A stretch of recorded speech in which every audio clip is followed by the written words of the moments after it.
हर हर महादेव। तो चलिए आज की कथा पढ़ते हैं।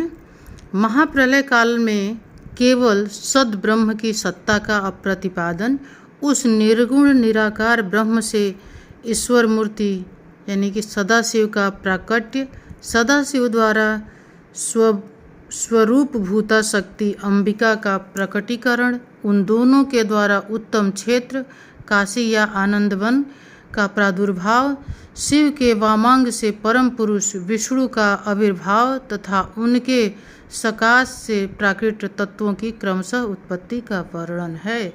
काफ़ी लंबा सा हेडलाइन। चलिए आगे पढ़ते हैं। ब्रह्मा जी ने कहा, ब्राह्मण देव शिरोमणि, तुम सदा समस्त जगत के उपकार में ही लगे रहते हो। तुमने लोगों के हित की कामना से यह बहुत उत्तम बात पूछी है, जिसके सुनने से संपूर्ण लोगों के समस्त पापों का क्षय हो जाता है। उस अनामय शिव तत्व का मैं तुमसे वर्णन करता हूँ। शिव तत्व का स्वरूप बड़ा ही उत्कृष्ट और अद्भुत है। जिस समय समस्त चराचर जगत नष्ट हो गया था, सर्वत्र केवल अंधकार ही अंधकार था। न सूर्य दिखाई देते थे, न चंद्रमा, अन्य ग्रहों और नक्षत्रों का भी पता नहीं था। न दिन होता था न रात। अग्नि, पृथ्वी, वायु और जल की भी सत्ता नहीं थी। प्रधान तत्व अव्याकृत प्रकृति से रहित सूना आकाश मात्र शेष था। दूसरे किसी तेज की उपलब्धि नहीं होती थी। अदृष्ट आदि का भी अस्तित्व नहीं था। शब्द और स्पर्श भी साथ छोड़ चुके थे। गंध और रूप की भी अभिव्यक्ति नहीं होती थी। रस का भी अभाव हो गया था। दिशाओं का भी भान नहीं होता था। इस प्रकार सब और निरंतर सूची भेद घोर अंधकार फैला हुआ था। उस समय तत् सद ब्रह्म, इस श्रुति में जो सत्य सुना जाता है, एकमात्र वही शेष था।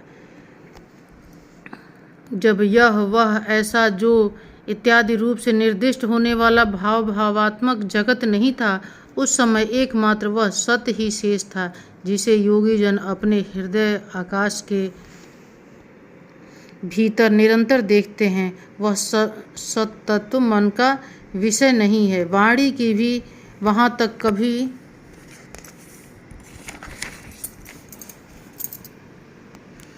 पहुँच नहीं होती। वह नाम तथा रूप रंग से भी शून्य है। वह न स्थूल है, न कृष्ण, न ह्रस्व, न वीर्य, न लघु है, न गुरु। उसमें न कभी वृद्धि होती है, न ह्रास होता है। श्रुति भी उसके विषय में चकित भाव से है। इतना ही कहती है, अर्थात उसकी सत्ता मात्र का ही निरूपण कर पाती है। उसका कोई विशेष विवरण देने में असमर्थ हो जाती है। वह सत्य ज्ञान स्वरूप, अनंत परमानंदमय परम ज्योति स्वरूप, अप्रमेय, आधार रहित, निर्विकार, निराकार, निर्गुण, योगी गम्य, सर्वव्यापी, सबका एकमात्र कल्याणकारक कारण, निर्विकल्प, निरारंभ, माया शून्य, उपद्रव रहित, अद्वितीय, अनादि, अनंत, संकोच विकास से शून्य तथा चिन्मय है। जिसे परब्रह्म के विषय में ज्ञान और अज्ञान से पूर्ण उक्तियों द्वारा इस प्रकार ऊपर बताए हुए अनुसार विकल्प किए जाते हैं, उसने कुछ काल के बाद सृष्टि का समय आने पर द्वितीय की इच्छा प्रकट की। उसके भीतर एक से अनेक होने का संकल्प उदित हुआ। तब उस निराकार परमात्मा ने अपनी लीला शक्ति से अपने लिए मूर्ति की कल्पना की, आकार की कल्पना की।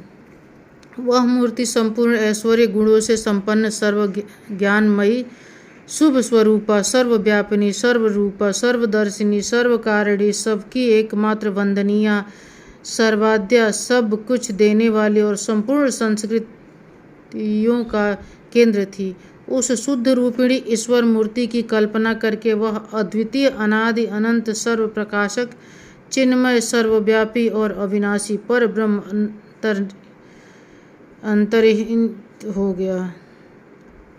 जो मूर्ति रहित परम ब्रह्म है, उसकी मूर्ति चिन्मय आकार भगवान सदाशिव हैं। अर्वाचीन और प्राचीन विद्वान उन्हीं को ईश्वर कहते हैं। उस समय एकाकी रहकर स्वेच्छानुसार विहार करने वाले उन सदाशिव ने अपने विग्रह से स्वयं ही एक स्वरूप भूता शक्ति की सृष्टि की। हरिओम हरिओम। जो उनके अपने श्री अंग से कभी अलग होने वाली नहीं थी। उस पराशक्ति को प्रधान प्रकृति गुणवती माया बुद्धि तत्व की जननी तथा विकार रहित बताया गया। वह शक्ति अंबिका कही गई। उसी को प्रकृति सर्वेश्वरी त्रिदेव जननी नित्या और मूल कारण भी कहते हैं। सदाशिव द्वारा प्रकट की गई उस शक्ति के 8 भुजाएं हैं। उस शुभ लक्षण देवी के मुख की शोभा विचित्र है। वह अकेले ही अपने मुखमंडल में सदा 1 सहस्त्र चंद्रमाओं की कांति धारण करती है। नाना प्रकार के आभूषण उनके श्री अंगों को की शोभा बढ़ाते हैं। वह देवी नाना प्रकार की गतियों से संपन्न है और अनेक प्रकार के अस्त्र शस्त्र धारण करती हैं। उनके खुले हुए नेत्र खिले हुए कमल के समान जान पड़ते हैं। वह अचिंत्य तेज से जगमगाती हैं। वह सबकी योनि हैं और सदा उद्यमशील रहती हैं। एकाकिनी होने पर भी वह माया संजोग वसात अनेक हो जाती हैं।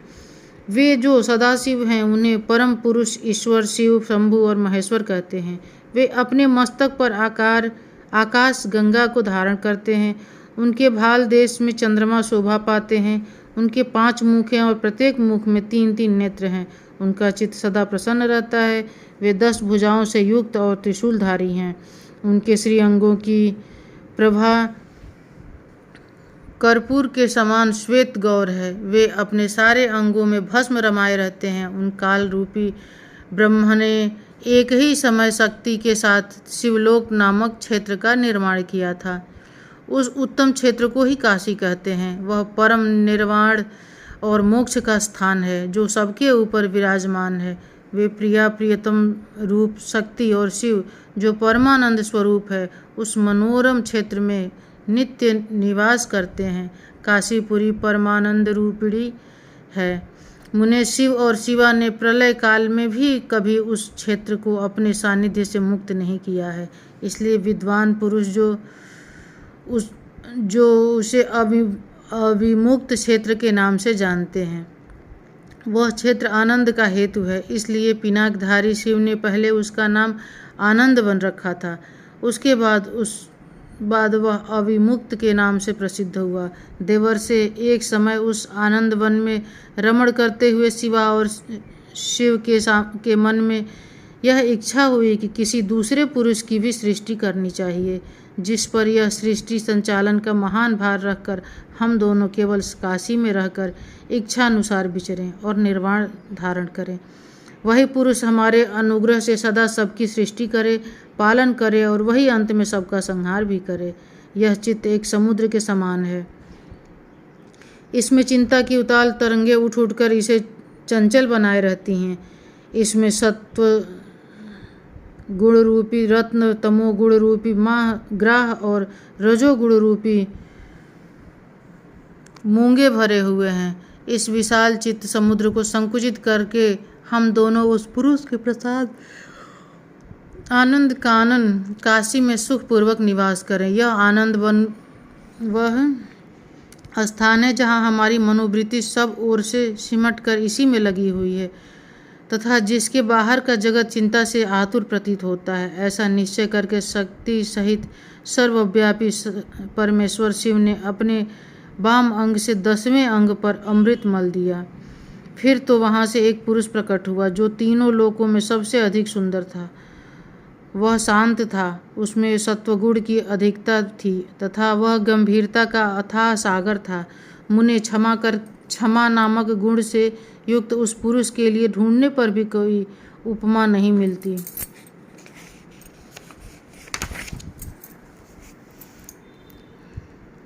उसकी कांति इंद्रनील मणि के समान श्याम थी। उसके अंग अंग में दिव्य शोभा छिटक रही थी और नेत्र प्रफुल्ल कमल के समान शोभा पा रहे थे। श्री अंगों पर सुवर्ण की सी कांति वाले 2 सुंदर रेशमी पीतांबर शोभा दे रहे थे। किसी से भी पराजित न होने वाला वह वीर पुरुष अपने प्रचंड भुजदंडों से सुशोभित हो रहा था। तदंतर उस पुरुष ने परमेश्वर शिव को प्रणाम करके कहा, स्वामिन, मेरे नाम निश्चित कीजिए और काम बताइए। उस पुरुष की यह बात सुनकर महेश्वर शंकर हंसते हुए मेघ के समान गंभीर वाणी में बोले। शिव ने कहा, वत्स, व्यापक होने के कारण तुम्हारा विष्णु नाम प्रख्यात हुआ। इसके सिवा और भी बहुत से नाम होंगे जो भक्तों को सुख देने वाले होंगे। तुम सुस्थिर उत्तम तप करो, क्योंकि वही समस्त कार्यों का साधन है। ऐसा कहकर भगवान शिव ने श्वास मार्ग से श्री विष्णु को वेदों का ज्ञान प्रदान किया। तदंतर अपनी महिमा से कभी च्युत न होने वाले श्री हरि भगवान शिव को प्रणाम करके बड़ी भारी तपस्या करने लगे और शक्ति सहित परमेश्वर शिव भी पार्षद गणों के साथ वहां से अदृश्य हो गए। भगवान विष्णु ने सुदीर्घ काल तक बड़ी कठोर तपस्या की। तपस्या के परिश्रम से युक्त भगवान हरिओम अंगों से नाना प्रकार की जल धाराएं निकलने लगीं। यह सब भगवान शिव की माया से संभव हुआ। महामुने, उस जल से सारा सूना आकाश व्याप्त हो गया। वह ब्रह्म रूप जल अपने स्पर्श मात्र से सब पापों का नाश करने वाला सिद्ध हुआ।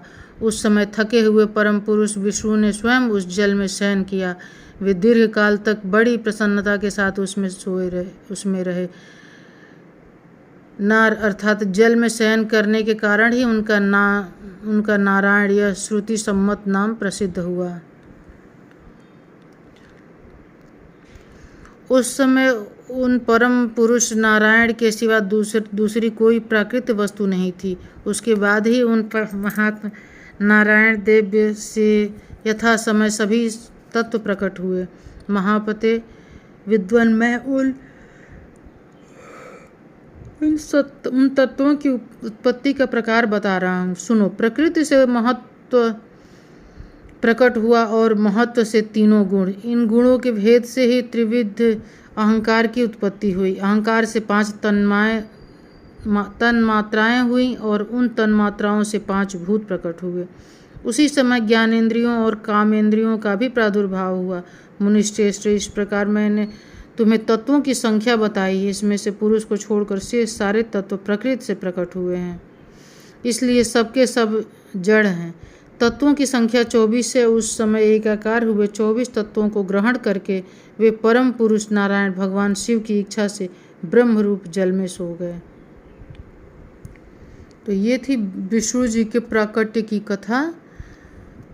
और अब अगला कथा होगा आपका भगवान विष्णु की नाभि से कमल का प्रादुर्भाव, शिव इच्छा से ब्रह्मा जी का उसमें प्रकट होना, कमल नाल से के उद्गम का पता लगाने में असमर्थ ब्रह्मा का तप करना, श्री हरि का उन्हें दर्शन देना, विवादग्रस्त ब्रह्मा विष्णु के बीच अग्नि स्तंभ का प्रकट होना तथा उसके और छोर का पता न पाकर उन दोनों का उन्हें प्रणाम करना।